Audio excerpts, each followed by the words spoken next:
तो कैसे हैं आप लोग। Hello students. मैं फिर से आ गया हूँ आपके सामने नई वीडियो लेकर। करंट इलेक्ट्रिसिटी और 21 क्वेश्चन पे पहुंच गए हैं हम।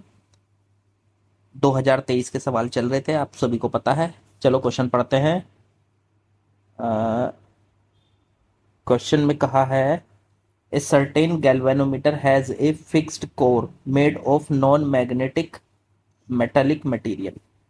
देखो भाई, जब जब हम कोई गैल्वेनोमीटर बनाते हैं तो इस तरीके से उसमें मैग्नेट्स लगे होते हैं। देखो, ये एक तरफ मैग्नेट का नॉर्थ पोल लगा रहता है, एक तरफ साउथ पोल। बीच में ना उसमें एक राउंड शेप में कोर लगी होती है, इसको कोर बोलते हैं। इसके ऊपर वायर लिपटी रहती है, कोइल। इसके ऊपर इस तरह से कोइल लिपटी रहती है, ठीक है ना। तो ये जो कोर है, इसका जो मटेरियल होता है बच्चों, वो नॉन मैग्नेटिक मटेरियल होता है। मैग्नेटिक मटेरियल, उसका मेन रीजन ये है, इसी में यही पूछा है सवाल में। देखो, non magnetic material, the function of this material is, इस मटेरियल का काम क्या है। तो पहला ऑप्शन है to oscillate the coil in magnetic field for longer period of time. मतलब मैग्नेटिक फील्ड के अंदर कॉइल को ऑसिलेट कराने के लिए ये काम में आती है। नहीं, देखो एक बात बताएं आपको, गैल्वेनोमीटर ना करंट को चेक करने के लिए बनाया जाता है कि करंट है या नहीं, ठीक। तो ऑसिलेट कराने की तो कोई ज़रूरत है नहीं उसमें, कॉइल को। कॉइल, जैसे ही करंट आएगा ऐसे कॉइल के साथ ऐसे निडिल अटैच रहती है, कॉइल घूमेगी, करंट घूमेगा। अब ये कॉइल क्यों घूमती है? क्योंकि ये नॉर्थ और साउथ के बीच में है। मतलब यहाँ पे मैग्नेटिक फील्ड इस तरह से लगा हुआ है, इस तरह से देखो मैग्नेटिक फील्ड लगा हुआ है, नॉर्थ और साउथ के बीच में है, और मैग्नेटिक फील्ड इस तरह से लगा हुआ है। अब इस कॉइल में से दो वायर जो निकले हुए होते हैं, उनमें जब करंट जाएगा तो कॉइल खुद एक मैग्नेट बन जाएगी और ये घूमेगी टॉर्क की वजह से। कॉइल पे लगने वाला टॉर्क होता है एम बी साइन थीटा, जो हम मैग्नेटिज्म में पढ़ेंगे बच्चों बहुत डिटेल में। चलो, तो एम बी साइन थीटा से ये कॉइल घूमेगी। तो कॉइल को ऑसिलेट कराने के लिए ये काम आएगी। पहला ऑप्शन ये दे रखा है, तो ऐसा कुछ नहीं है, कॉइल को ऑसिलेट कराने के लिए नहीं आती। जब ये कॉइल घूमती है तो घूमती हुई कॉइल को रेस्ट में लाने के लिए, क्विकली एकदम से रेस्ट में लाने के लिए हम इस मटेरियल का यूज करते हैं। अब आप कहोगे सर ये रेस्ट में कैसे आ जाएगी, ये ऑप्शन सेकंड है इसका। अब ये रेस्ट में कैसे आ जाएगी? रेस्ट में इसलिए आ जाती है क्योंकि ये जो नॉन मैग्नेटिक मटेरियल होता है ना, इसमें ना एडी करंट्स आ जाता है। एडी करंट्स आप पढ़ोगे आगे, एसी में पढ़ाएंगे थोड़ा सा। एडी करंट्स इस तरीके से करंट चलने लगते हैं, करंट के छोटे छोटे लूप बन जाते हैं मटेरियल के अंदर, इनको बोला जाता है एडी करंट्स। Eddy currents. तो इन एडी करंट का यूज करके ये कॉइल जो घूमी है, इसको हम तुरंत क्विकली रेस्ट में ला सकते हैं एडी करंट्स का यूज करके। तो आप इस चीज को पढ़ेंगे जब गैल्वेनोमीटर को आपको मैग्नेटिज्म में पूरे तरीके से पढ़ाया जाएगा। यहाँ पे गैल्वेनोमीटर का केवल फंक्शन बताया जाता है। एक्चुअल में ये क्वेश्चन जो है गैल्वेनोमीटर का जरूर है, पर ये मैग्नेटिक फील्ड वाले चैप्टर में आपको पढ़ाया जाएगा। जो मैग्नेटिज्म आएगा उसमें पढ़ाया जाएगा बहुत अच्छे तरीके से। अभी फिलहाल आप इस बात को याद रखो कि मैग्नेटिक मटेरियल की जो कोर है वो इसलिए लगाई जाती है ताकि उसको क्विकली रेस्ट में लाया जा सके। तो ऑप्शन टू इसका करेक्ट है। थर्ड वाला जैसे इन्होंने दे रखा है कि torque to produce large deflecting torque, तो टॉर्क तो बेटा पैदा होता ही नहीं इससे। टॉर्क तो कॉइल के अंदर जो मैग्नेटिक मोमेंट होता है उसकी वजह से और मैग्नेटिक फील्ड की वजह से ज्यादा टॉर्क जनरेट होता है, ठीक है। तो ऑप्शन थर्ड भी नहीं हो सकता। फोर्थ इसलिए नहीं हो सकता क्योंकि मैग्नेटिक फील्ड को रेडियल बनाने के लिए इन्होंने कहा कि to make the magnetic field radial, ये भी नहीं है। रेडियल का मतलब हुआ, देखो मैग्नेट को ना इस तरह से ना, देखो ऐसे नॉर्थ है, लेकिन ऐसे के बजाय मैग्नेट को इस तरह से काटा जाता है, ऐसे सामने से, जिससे वो इस तरह से आ जाए, जिससे वो मैग्नेटिक फील्ड रेडियल बन जाता है। तो ऑप्शन फोर्थ भी नहीं होगा, क्योंकि रेडियल बनाने के लिए, मैग्नेटिक फील्ड को रेडियल बनाने के लिए हम ये कोर नहीं लगाते, बल्कि मैग्नेट को इस तरह से काट देते हैं, आमने सामने ऐसे काट देते हैं। उससे मैग्नेटिक फील्ड सीधा नहीं जाएगा। देखो, अगर मैग्नेट ऐसे होंगी तो मैग्नेटिक फील्ड ऐसे जाएगा सीधा, नॉर्थ से साउथ ऐसे जाएगा। लेकिन अगर मैग्नेट ऐसे कटी हुई होंगी जैसे अभी बना रखी है, तो मैग्नेटिक फील्ड ऐसे चलेगा। इसको कहते हैं रेडियल मैग्नेटिक फील्ड। तो रेडियल बनाने के लिए कोर का कोई यूज नहीं है। रेडियल बनाने के लिए काम क्या आता है, मैग्नेट का कटिंग करना। इस तरह से कटिंग किया जाता है मैग्नेट को कि ताकि वो जो मैग्नेटिक फील्ड है उसको रेडियल बनाया जा सके। बहुत ज्यादा नहीं खींचूंगा बात को, इसको बहुत अच्छे से आप मैग्नेटिज्म में पढ़ते हो, ठीक है। तो गैल्वेनोमीटर में जो ये मैग्नेटिक मटेरियल लगाया जाता है, non magnetic material sorry, core के अंदर, या कोर जिस फॉर्म में लगाई जाती है वो किस काम में आती है, to bring the coil to rest quickly, उसको क्विकली रेस्ट में लाने के लिए, ठीक है। चलो बच्चों आगे बढ़ते हैं। चलो बच्चों नेक्स्ट क्वेश्चन पे आते हैं। Question number 22। एक current 2 ampere flows through a wire of cross sectional area.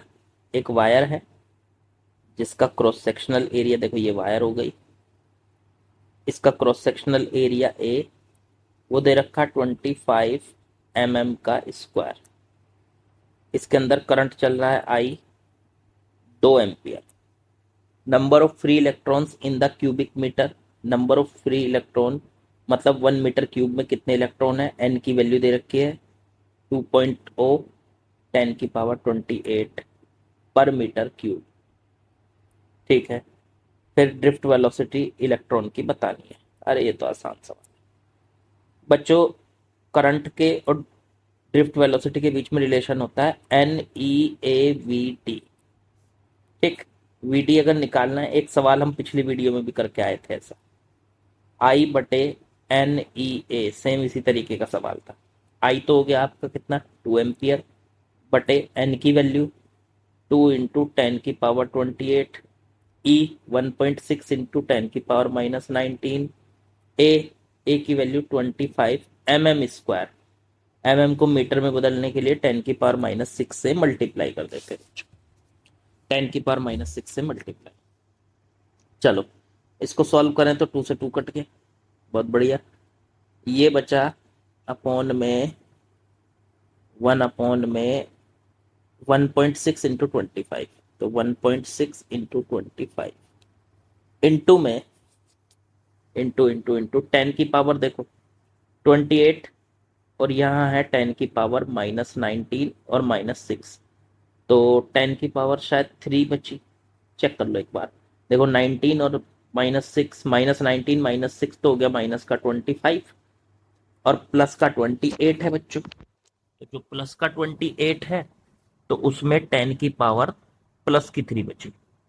अब एक काम करो, हमें यहाँ पे वेलोसिटी ऑफ इलेक्ट्रॉन 10 की पावर -6 दे रखी है इनटू में, तो इसे -6 बनाने के लिए क्या करेंगे, ऊपर 1000 से मल्टीप्लाई कर देते हैं और बटे में 1.6 इंटू 25 और इंटू 10 की पावर 1000 से ऊपर मल्टीप्लाई करी तो नीचे भी करो, तो नीचे हो गई 10 की पावर टोटल 6।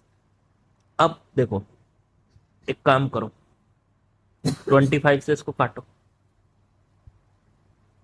25 से इसको काटा तो ऊपर बचा 40 और 40 अपॉन में 1.6 बच्चों इंटू 10 की पावर -6। अब एक काम करते हैं, पॉइंट हटाएंगे, 0 बढ़ाएंगे, 16 से इसको काटेंगे, तो 16 से इसको काटेंगे तो ये 25 आ जाएगा इंटू 10 की पावर -6 मीटर पर सेकंड बच्चों। तो ये आसानी से आपका आंसर आ गया। यहाँ पे 25 खाली जगह 25 लिखना है, देखो एनटीए का भी यही आंसर है। तो इजी है, बिल्कुल आसान था। चलो आगे बढ़ते हैं। चलिए बच्चों नेक्स्ट क्वेश्चन पे आते हैं। नेक्स्ट क्वेश्चन में इन्होंने दिया है, figure shows a part of an electric circuit, the potential at A B C. A का पोटेंशियल मतलब ये ए पॉइंट है, यहाँ का पोटेंशियल दे रखा है 30 वोल्ट। बी का पोटेंशियल 12 वोल्ट और सी का पोटेंशियल 2 वोल्ट। देखो फिगर में ही लिख लिया मैंने इसको। अब 20 एम्पियर से कितना करंट जा रहा है बताना है। एक काम करते हैं, यहाँ पे इस ब्रांच में करंट मान लेते हैं I1, इस ब्रांच में मान लेते हैं I2। तो यहां से कितना करंट आ रहा होगा, I1 प्लस I2। तो देखो इस ब्रांच से यहाँ पे I1 प्लस I2 आया और ऊपर वाली ब्रांच में I1 चला गया, नीचे वाली ब्रांच में I2 चला गया बच्चों। ठीक, इतनी बात। अब देखो यहाँ पे मैं किरचॉफ लगाऊंगा, पहले ए और बी के बीच में लगाऊंगा। तो जहां से मान लो मैं ए से बी पे जा रहा हूं तो ए टू बी लिख रहा हूं मैं, इन्होंने स्मॉल में लिख रखा है, स्मॉल में लिख देते हैं ए टू बी। ए से बी के बीच में मैं किरचॉफ लगाने जा रहा हूं। तो तरीका ये होता है बच्चों कि आप ए से बी के बीच में किरचॉफ लगाओगे तो पहले ए का पोटेंशियल लिखोगे माइनस, फिर बी का पोटेंशियल लिखोगे और फिर किरचॉफ लगाना स्टार्ट करोगे इक्वल लगा के। तो पहले ए से बी पे जाऊंगा मैं, तो पहले ए का पोटेंशियल लिखूंगा वी ए, फिर बी पे पहुंचूंगा तो माइनस बी का पोटेंशियल वी बी, और फिर इक्वल लगा के किरचॉफ लगाना शुरू करें। अब देखो ए से चलते हैं, जैसे हम ए से आगे बढ़ रहे हैं हमें मिला 10 ओम का रेजिस्टेंस। तो 10 ओम इंटू उसमें चलने वाला करंट कितना है, I1 प्लस I2। अब ये 10 ओम का रेजिस्टेंस है। अब जिधर हम चल रहे हैं करंट भी उधर चल रहा है तो प्लस में ले लो, फिर आगे बढ़ो, फिर उससे ऊपर की तरफ चले तो हमें मिला 20 ओम का रेजिस्टेंस। तो लिख लो 20 ओम और इंटू उसमें चलने वाला करंट कितना है, I1। और हम पहुंच गए बी पर। तो देखो पहली इक्वेशन बन गई। अब ए का पोटेंशियल कितना है, 30, वी ए की जगह 30 रख दो। वी बी का पोटेंशियल 12, उसकी जगह 12 रख दो। इधर बन गया 10 I1 प्लस 20 I1, तो 30 I1 प्लस 10 I2। चेक करो जरा। अब 30 - 12 कितना बचा, 18 सर। 18 बराबर 30 I1 प्लस 10 I2। ये बन गई इक्वेशन नंबर फर्स्ट बच्चों। अब लगाएंगे हम ए से और सी पर चलेंगे, ए टू सी। तो पहले ए का पोटेंशियल लिखेंगे वी ए माइनस, फिर सी का लिखेंगे वी सी। तो ठीक है, ए से फिर से ऐसे ही चलूंगा। पहले मुझे मिला, चलते हुए देखो ऐसे जाऊंगा, ऐसे, ये मैं जहां जहां एरो जा रहा है ऐसे जाऊंगा। तो मैं ए से चला तो पहले मुझे मिला 10, उसमें करंट है I1 प्लस I2। करंट जिधर चल रहा है हम भी उधर चल रहे हैं तो प्लस, ऐसे ही इसमें दूसरे में भी करंट जिधर चल रहा है हम भी उधर चल रहे हैं तो प्लस। अब 30 वाले मिला हमको, तो 30 और उसमें करंट है I2। इनको सॉल्व कर लो, पहले ए का पोटेंशियल लिख लो 30 माइनस सी का पोटेंशियल लिखो 2। ये हो गया 10 I1 और प्लस 10 I2 प्लस 30 I2, तो 40 I2। ये बचा 28 बराबर 10 I1 प्लस 40 I2 बच्चों। ये बन गई इक्वेशन नंबर सेकंड। देखो अब हमारा काम है दोनों इक्वेशन को आपस में सॉल्व करना। देखो हम I1 कैलकुलेट करना चाहते हैं, इन्होंने कहा था current through the 20 ohm resistance. तो I1 कैलकुलेट करना चाहते हैं तो I2 को हटाओ। अब देखो I2 के जो कोफिशिएंट है ऊपर वाली इक्वेशन में 10 है और नीचे वाली इक्वेशन में 40 है। तो हम दोनों कोफिशिएंट को आपस में इक्वल कर लेते हैं। ऊपर वाली फुल इक्वेशन में 4 से मल्टीप्लाई कर देते हैं। ठीक, 4 से मल्टीप्लाई की, 4 की 18 में मल्टीप्लाई हुई 72, और इस इक्वेशन के नीचे लिख लेते हैं, सेकंड इक्वेशन के नीचे। 4 से मल्टीप्लाई करी 3 की तो 120 I1, फिर 4 से मल्टीप्लाई की 10 की तो 40 I2, और ये लिख दी मैंने। अब इस इक्वेशन को आपस में माइनस कर दो, ये minus minus minus, 40 I2 cut गए। ये बचा आपका 120 और माइनस में 10। ठीक है, तो 120 और माइनस 10, तो माइनस का 110 बचता है शायद। आई चेक करो यही बचा कि नहीं।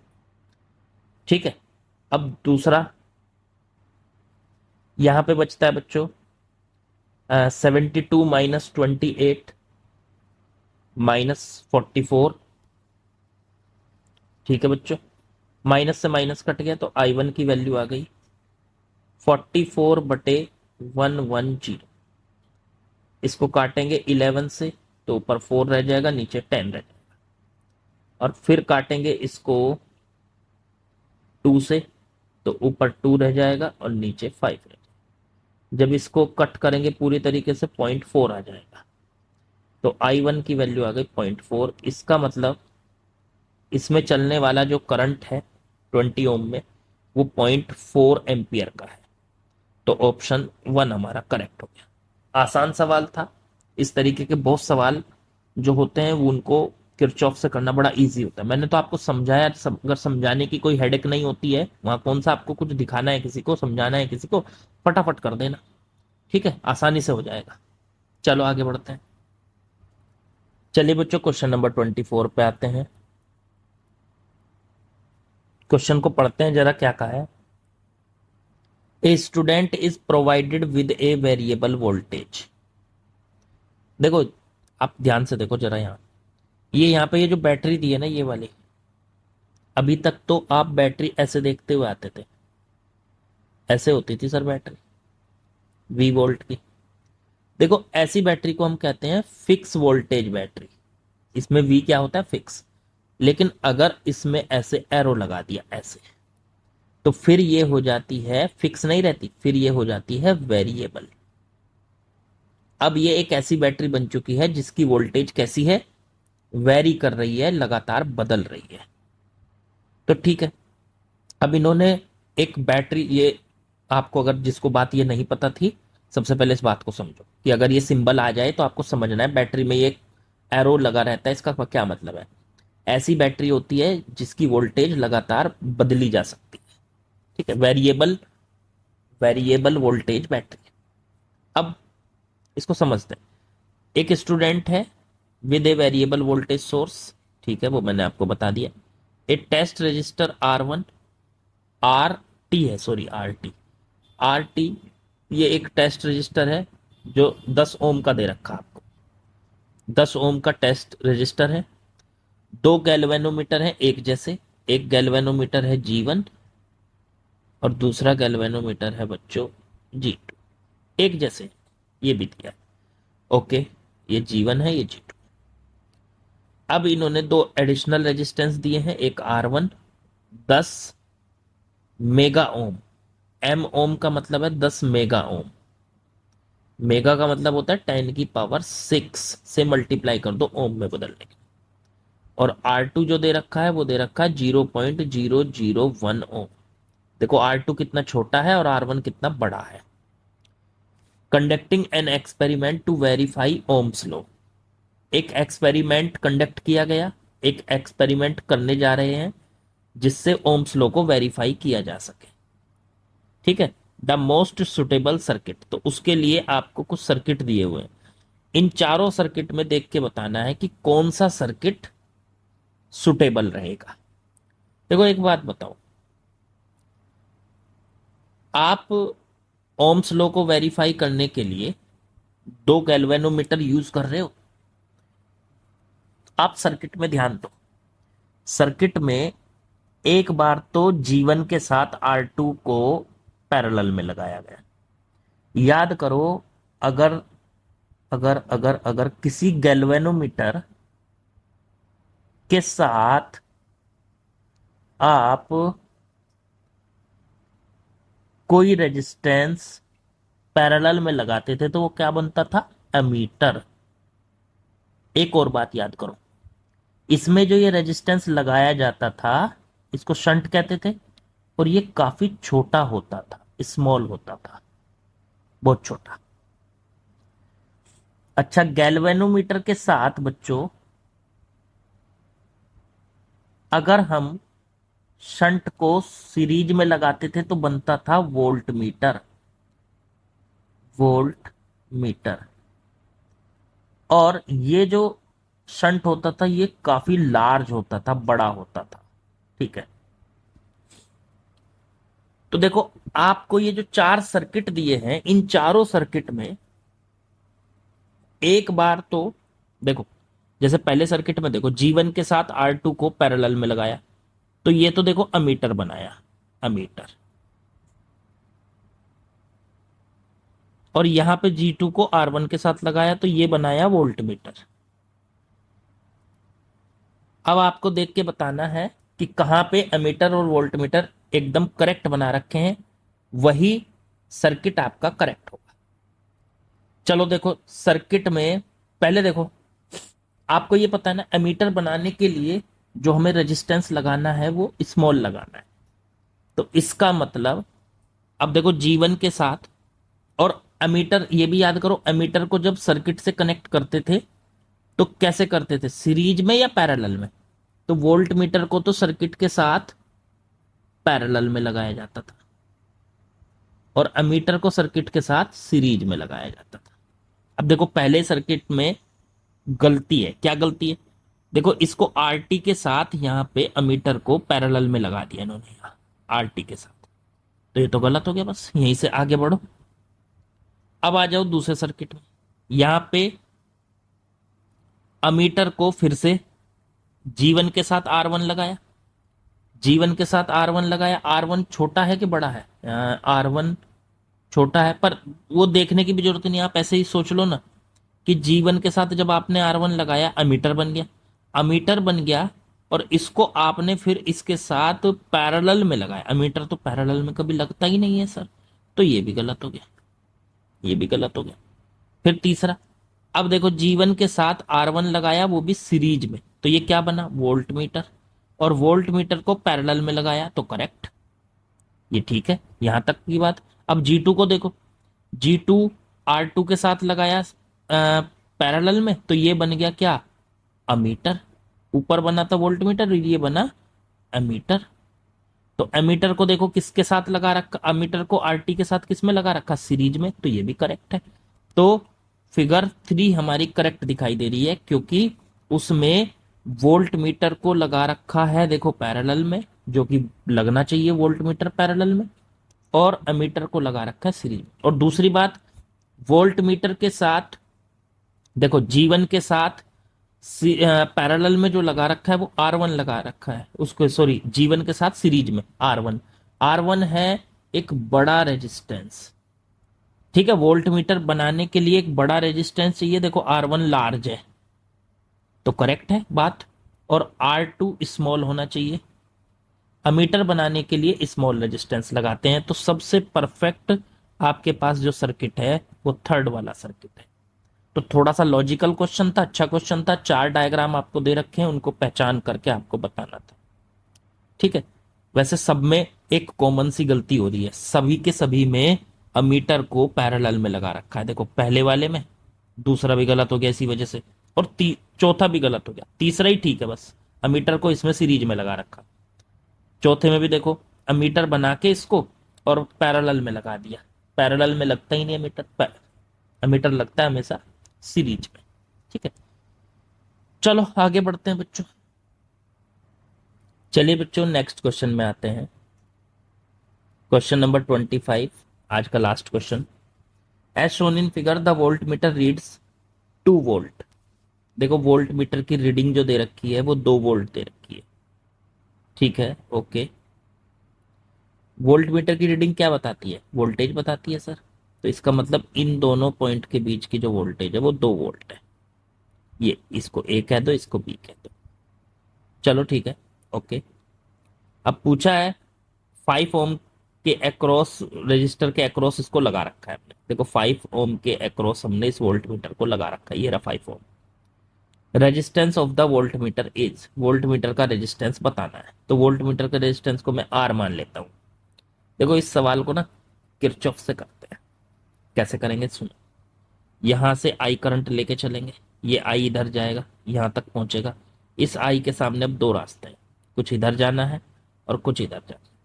तो इधर गया मान लो I1, तो इधर गया I माइनस I1। फिर ये I1 इधर से घूम के आया, फिर से वापस I हो गया, और I वापस चला गया।